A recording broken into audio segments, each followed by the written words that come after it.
El proceso de despacho comienza en un ingreso al recinto fiscal. En este se debe identificar y presentar los documentos correspondientes.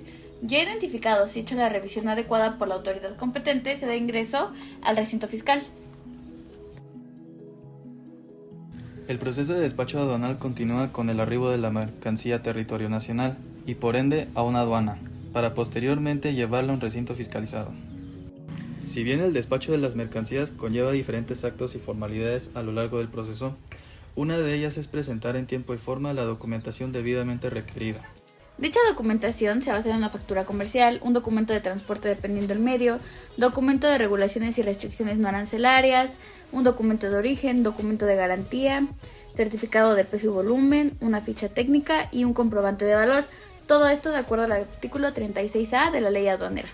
Posteriormente es llevado a un recinto fiscalizado para obtener una revalidación y poder constatar la guardia y custodia de la mercancía, y por ende conllevarla a estar en depósito ante dicha aduana, para posteriormente destinarlas a un régimen aduanero. A partir de este punto, empezará a correr el tiempo para determinar si caerá en abandono la mercancía. En cuanto a mercancía perecedera, serán 3 días, y tratándose de los demás casos, 2 meses, de acuerdo al artículo 29 de la Ley Aduanera. Posterior al depósito ante aduana, el agente aduanal presentará la documentación previamente mencionada en el artículo 36A de la Ley Aduanera en el recinto fiscalizado, donde se encuentra la mercancía con el propósito de programar el previo de la mercancía. El previo de la mercancía se refiere a una inspección de dichos bienes, mientras ésta se encuentra ante depósito ante la aduana. Se realiza por parte del personal del agente aduanal o en algunos casos por el mismo agente aduanal. Esta tiene la finalidad de cerciorarse que la mercancía coincida con lo que se ha declarado en la factura o en la lista de empaque para poder conocer la naturaleza de los bienes. Es decir, se revisará y tomará fotos de la información relacionada a la mercancía, marca, número de serie, etc. En el caso que la mercancía no coincida con lo declarado previamente en la factura, o en el caso de que venga mercancía de más, tratándose de que sea mercancía frágil y vengan repuestos por si en el proceso de la mercancía recibe algún impacto a tal grado de dañarla, caerá en abandono. La documentación es enviada al ejecutivo de cuenta para así poder determinar una clasificación arancelaria y poder destinar la mercancía a un régimen aduanero, para igualmente determinar las contribuciones aplicables y la documentación que se tendrá que presentar. El ejecutivo de cuenta tendrá que digitalizar dicha documentación al presentarlos ante la Ventanilla Única de Comercio Exterior de México, la VUCEM, y así generar un comprobante de valor electrónico, un COBE.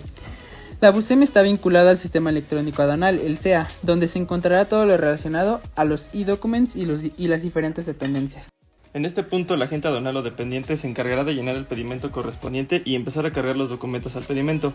Una vez hecho lo anterior dicho, se hará una revalidación del pedimento generado con los particulares, como bien lo puede hacer Karen.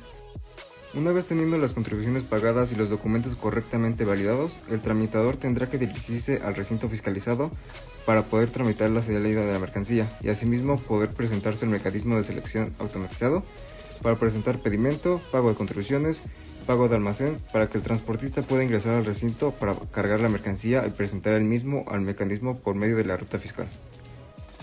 El mecanismo de selección automatizada determinará si la mercancía puede o no dejar el recinto fiscal. En el módulo se encuentran las autoridades aduaneras, quien recogerá el pedimento simplificado para que con los códigos de validación arroje la próxima acción que se deberá tomar. En caso de ser desaduanamiento libre, deberá cruzar la línea del recinto fiscal y en ese momento la mercancía se considerará como importada, terminado así con los actos del despacho aduanero. Por el otro lado, si el mecanismo de selección automatizada arroja reconocimiento aduanero, el transportista tendrá que presentarse en el andén que le indique la autoridad para que se haga la inspección de la mercancía física y documental, donde el tramitador tendrá que estar presente a la hora de dicha inspección. La autoridad tendrá la facultad de exigir si revisar solo una parte de la mercancía, revisar toda y cada una de las mercancías importadas. En caso de que la inspección se haga de manera correcta y nada esté fuera de lo normal, se podrá retirar del transportista.